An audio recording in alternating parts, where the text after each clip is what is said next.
Good afternoon. We're back with more Marvel Champions, and today will be the deck analysis and buying guide for SPDR.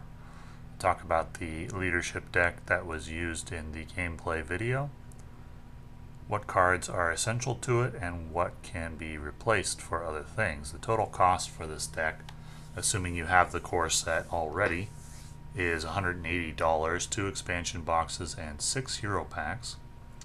Of the hero packs, you can forego Wasp. It's not that essential to building this deck to have the power in all of us. You can forego Regroup. Regroup is very, very good with Moon Girl.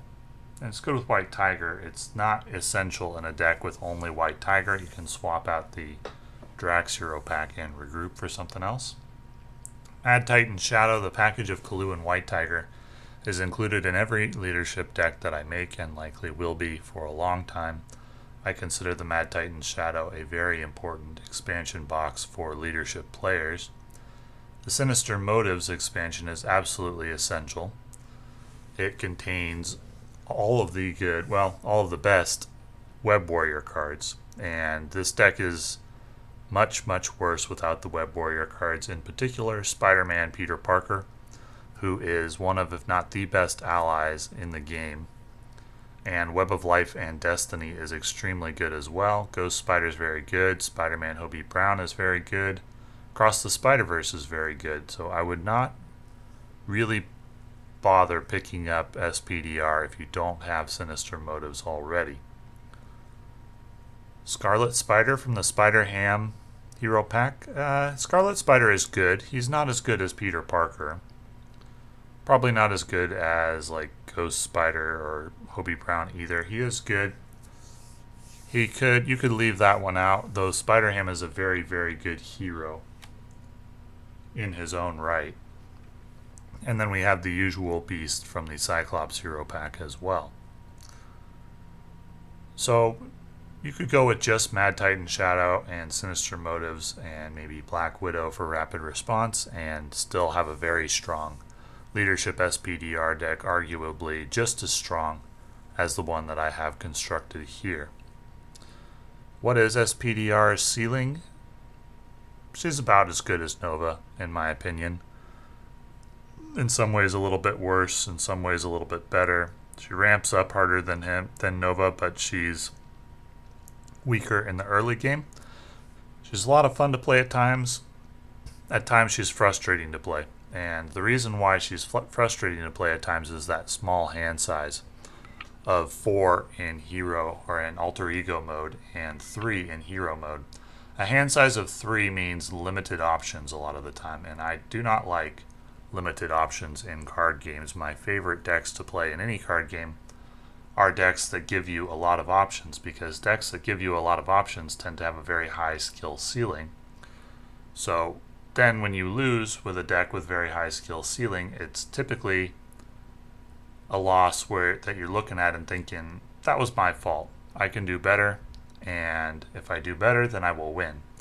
And that's where you want to be in a card game. It doesn't feel good to be in a situation in a card game where you lose because of lack of options or because your deck, well, it's fine to lose if your deck isn't good enough if you can make a better deck.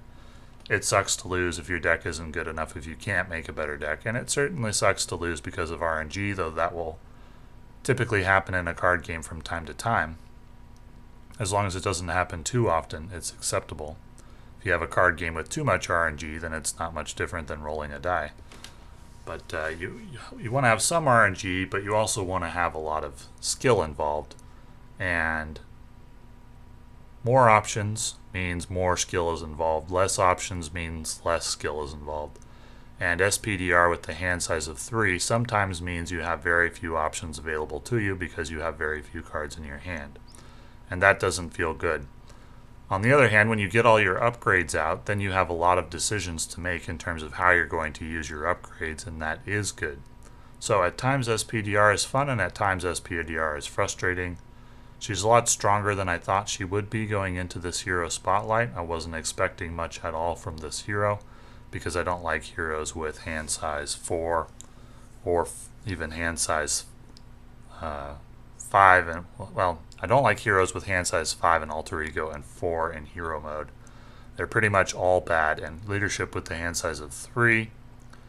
My first impressions of her were not great, and I didn't expect much from her, but she outperformed my expectations by quite a bit.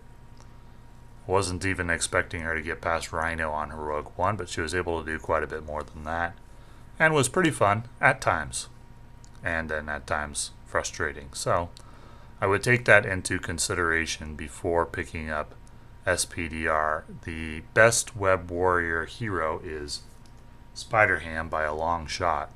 So if you're going to play a Web Warrior deck, I would recommend Spider-Ham. If you're focused purely on power, if you're going to pick up SPDR, it's for variety and or fun purposes. Fun or thematic purposes. Or because you're trying to make an all Web Warrior team for your 4-player group, and you want SPDR to be one of those heroes. Is SPDR worthy of inclusion in a 4-player all Web Warrior team? Well, the options are Ghost Spider Miles Morales, SPDR Spider-Ham, Spider-Woman, if you include Warrior of the Great Web, and or Spider-Man Peter Parker from the core set, if you include Warrior of the Great Web. Of those 6, my opinion on the best 4 would be Ghost Spider-Ham number 1, Ghost Spider number 2, and then I haven't tested Miles Morales to know if he's going to beat out SPDR, but SPDR is going to be SPDR, Miles Morales, and Spider-Man Peter Parker are going to be competing for slot number 3 and 4. Though my opinion is that you don't want to run Spider-Man Peter Parker in your Web Warrior team. He's fun, but if you do that, you can't run Spider-Man Peter Parker the Ally. I wish you could. I wish thematically that they had named this Spider-Man ally Spider-Man Peter B. Parker, like the alternate version of Peter Parker from the Across the Spider-Verse movie. In the movie, he was an older Spider-Man who was kind of worn down, and he mentors the main character. And I won't go into any more spoilers than that, but his name in that movie was Peter B. Parker, and as this card was released in the Web Warrior set, in my head, this ally is Peter B. Parker, but that's not his title. And so we can't play him in the Peter Parker in a deck or in a game where Peter Parker, the hero, is in play.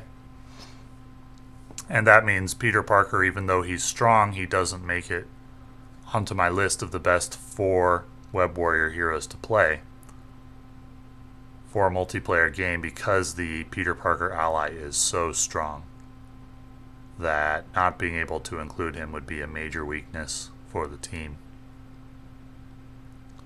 So, my pick for the top 4 would be Spider-Ham number 1, Ghost Spider number 2, SPDR number 3, and Miles Morales number 4, leaving out Spider-Woman. So if you were building a 4-player team, that's the path I would go. And SPDR, good. Not exceptional, but good. Much better than I thought she would be. Fun at times, frustrating at times, but a very interesting hero. And it's worth noting that in her hero pack is Clarity of Purpose, an absolutely essential card for Spider-Ham. So you may, if you're going the Web Warriors route, probably picked up Sinister Motives already, probably picked up or are going to pick up Spider-Ham, unless he doesn't appeal to you thematically. And if you do, you're going to want SPDR anyway for Clarity of Purpose.